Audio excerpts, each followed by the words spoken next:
When you were sitting in that restaurant in Brazil and were suddenly plucked up in the middle of dinner, did you have any idea that this would be what you were in for? Not until some moments later, and I heard Mr. Miller's voice saying, well, "It's us again, Ronnie. This time we've got you, and we're taking you back to England." He had tried before. Yeah, 2 years ago. To the month. This time I wasn't be wearing the Ides of March. Okay, now you're aware that his company, Virgin Records, has put out a record that they say all the proceeds of which will go to your son. Do you believe that? What's your feeling about that kind of promotion? Whose company? Virgin Records. Virgin Apparently Records. He was involved with Virgin Records. Who, Miller was? Yes. Well, it's news to me. I didn't know he was involved with that. You didn't. Do you know anything about his background very Nothing much? much. Well, I just know that he was supposed to have been in the Scots Guards at one time. But I don't know anything about him other than that. I just know he's a son of a bitch. I was going to ask you your feelings about the man. No, I'll just sort of limit to that at the moment. Okay, how was the boat ride up here? All of the trouble that you went through. Can you talk about that at all?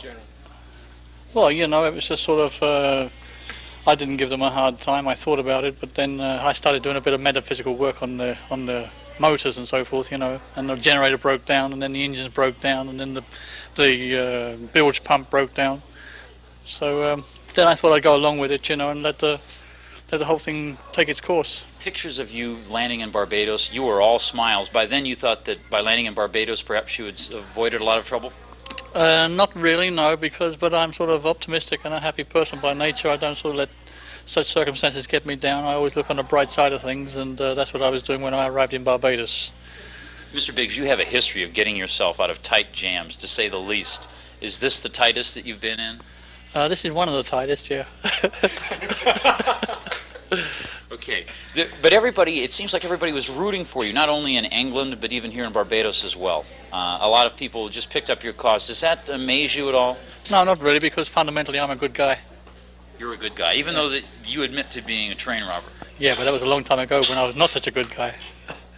Things change, you know, as you get older you get wiser. It's about 18 years ago. Yeah, 17 years ago, yeah. Has Ronald Biggs changed? Not too much, no. I'm not crooked anymore, that's the only difference. I'm as crooked as the family butcher.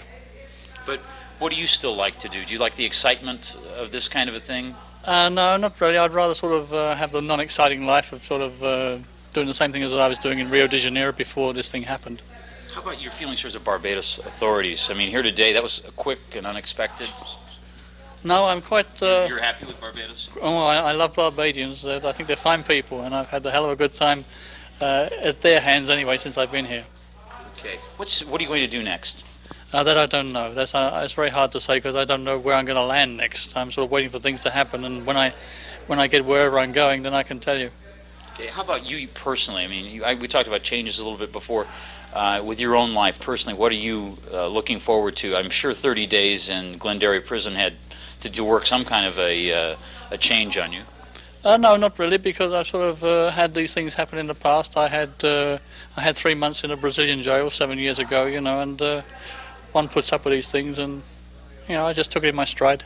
Okay, one last question, and that is, a lot of people would say, they have said, that all of this was a publicity stunt that Biggs put together to sell more copies of a book, to just publicize that book. True, false, and what's your comment on it? That's not true, but it so happened that it was a good shot in the arm publicity-wise, and I would advise everybody to buy the book. You would advise them to buy the book, Sure. But would you go through it again to sell it? Oh, no, it happened, and I hope it promotes the book, and I hope people buy it.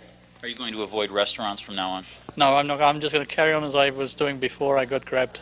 I don't think they're going to come back again in a hurry. Okay, anything else that you can think of adding, just for the American audience? You are somewhat of a folk hero in America as well. You're not, there's a lot of people that think you should be in prison, that you should serve your 30 years, but there's a lot of others that say, well, not at this point. Any?